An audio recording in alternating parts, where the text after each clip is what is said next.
Aliens perform extremely painful experiments or procedures on abductees, saying that these acts are necessary but give no explanation why. Painful genital and anal probes are performed on children as well as adults. Aliens make predictions of an imminent period of global chaos and destruction. They say that a certain number of humans will be rescued from the planet in order to continue the species, either on another planet or back on Earth after the destruction is over. Many abductees report they don't believe they're alien captors and foresee instead a much more sinister use of the rescued humans. Further commenting on that list, Carla Turner states, "In every instance from this list, there are multiple reports from unrelated cases, confirming that such bizarre details are not the product of a single deranged mind. These details are convincing evidence that, contrary to the claims of many UFO researchers, the abduction experience isn't limited to a uniform pattern of events. This phenomenon simply can't be explained in terms of crossbreeding experiments or scientific research into the human physiology." Since most abductions are not remembered consciously, Dr. Jacobs believes that there are millions of abductions worldwide of people who have not the slightest idea that they had been abducted. Dreams and issues of missing time can be hints that an abduction has actually occurred. Sometimes people remember later in life, after 30 to 50 years or so, that something like an abduction had occurred earlier in life.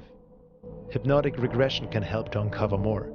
However, there's also physical evidence at times, such as body marks, and there are conscious recollections without the need of hypnosis. According to abductee stories, most abductions are performed by the typical gray alien, which has become a sort of pop culture icon thanks to Hollywood. Sometimes there are reptilian and humanoid entities present who seem to oversee such procedures. Some people believe that abductions are performed because these aliens are dying, claiming that they need our DNA and that in a sense we are helping them.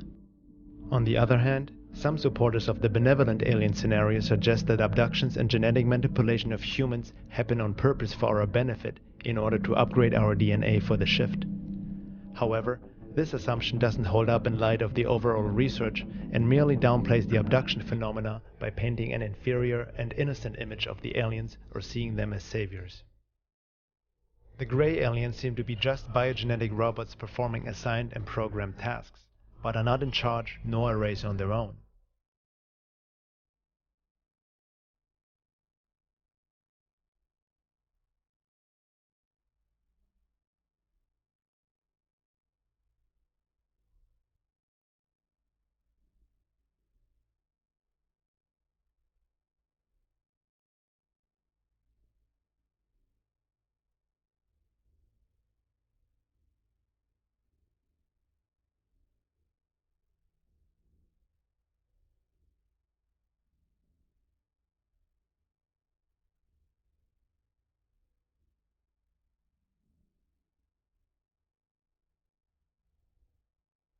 Greys have a tiny mouth slit, a resemblance of a nose and ears, but there's no suggestion that they use five sensory perception, eat, breathe, or use speech like humans do.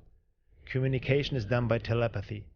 Dr. Jacobs also believes that the gray alien is a product of human-alien genetic manipulation, and the reason why mouth, ears, and nose have a regressed, underdeveloped appearance is simply because they are not used as a human would use them.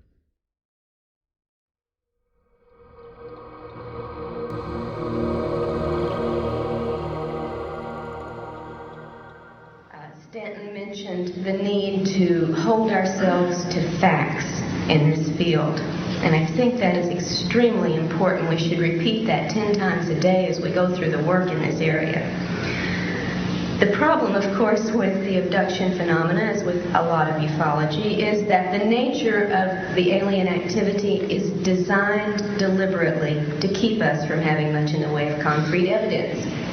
Designed that way. It is not an accident.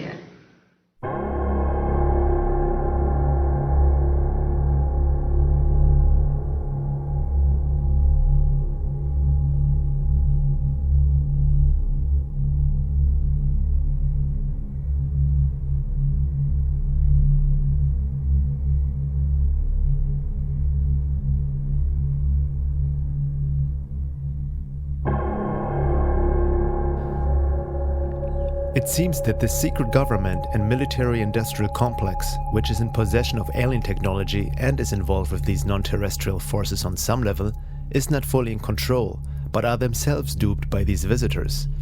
Looking into military abduction accounts, my lab, researched by Dr. Carla Turner, she has reports by people who have been abducted regularly by aliens and then also started to get abducted by military personnel, who then question the abductees about what the aliens wanted from them and what they conveyed to them. Whatever is going on, the alien forces seem to have their own agenda and are not just in partnership with the secret government. Deception is the name of the game, not only through the military-industrial complex, but also through the aliens themselves. Military abductions are happening, but they seem to have a different purpose than what Stephen Greer suggested. He believes that all abductions are simply staged by the military to give the aliens and ETs a bad name. Abductions, in my assessment of this, there is no question there is an abduction phenomenon, and it is not, as has been argued by some people, most notably Dr. Stephen Greer, simply a military phenomenon. In fact, I think it's irresponsible to make this argument. There is something... Yes, you can clap for that. It boggles my mind, to be perfectly candid here, that a researcher can make such a blanket statement. You have a phenomenon that's gone on globally for a long time. You have individuals that are describing highly consistent things in terms of their abduction experience. And I don't know what else it can be other than a kind of religious-like zeal that can cause a person blindly to say the only abductions that occur are military. This I find indefensible. And I think that a careful review of the evidence certainly leads to that conclusion. Abductees and contactees seem to get duped by their alien friends as well, being told they are special and they have certain important functions to perform in the coming future. Some abductees claim that they have given permission for abduction through their unconscious mind and have developed a kind of a Stockholm syndrome, worshipping their abductors. What needs to be kept in mind is that these beings are able to create virtual realities, trigger emotions, and implant thoughts. I believe now that the reported and confirmed details in all of these reports are strong evidence against accepting consciously recalled alien encounter reports at face value because of the illusion capabilities, because of the screens, and because of the virtual reality technology that we have witnessed being manifest by these entities. I believe that if we build our theories on such information, the consciously reported information only, we're building on sand, on illusions that the aliens create for us, and I think to confuse and mislead us. Now, this is not to say, however, that all alien encounters are virtual reality events, because there is also plenty of very strong evidence for the physical nature of many of these encounters. So to be perfectly objective, the definition of abduction would have to include any event or scenario that is generated externally for the targeted person, whether it be a physical encounter, a virtual reality scenario, or a telepathic contact. Some people reported they felt this love when they had a UFO sighting. Well, looking a bit deeper into it all, a supposed feeling of love is by no means an indication that these are benevolent beings, considering they seem to be able to induce emotional states into humans at will. We can easily be emotionally manipulated, and we can be very impressionable beings. Movies are a good example of how sound and vision alone can make us laugh, cry, or be scared, let alone what hyperspace technology might be capable of that is clearly far superior than anything known to man. They can play any scenario to make the abductee feel as if it is a spiritual experience. Hence, many contactees claim these alien beings are benevolent, despite the fact that abductions happen against their free will to begin with. In order to fully grasp the topic of abductions, we need to let go of what we think is or is not possible, while watching our conditioned mind, which tries to explain away such experiences with basic cultural approved psychology or New Age spirituality. It is very important to understand the high strangeness of the UFO and alien phenomena. People who haven't really looked into it carefully paint pictures too fast, asking how all this could be possible on such a grand scale without anyone really noticing. They don't realize that a lot of this is a non-physical phenomena, dealing with a high-intelligence life form, who might be a bit smarter than us humans and don't think like a human, that is able to pop in and out of 3D physicality, transcending time and space.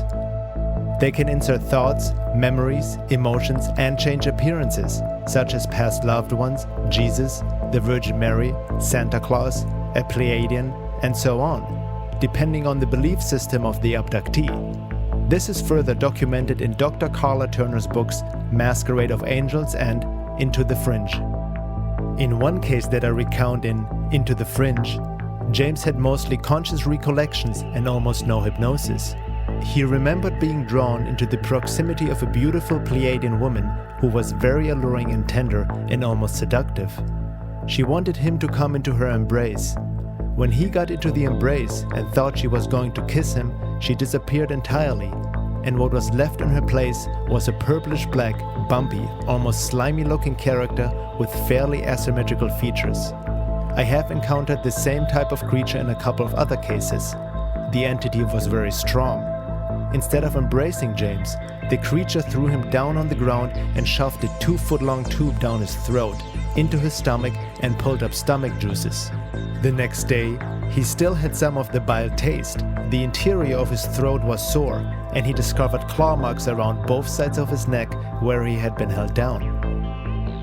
Laura Nadjajek writes in The High Strangeness of Dimensions, Densities, and the Process of Alien Abduction, another disturbing factor that emerged from my research was that these beings, whether demons, vampires, or aliens, seem to have the ability to control our thoughts to a certain extent, our physical bodies, the weather, and even events in our lives.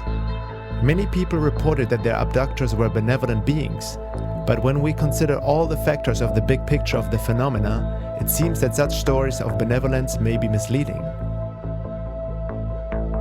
The first matter is the intrinsic deception at the heart of this agenda.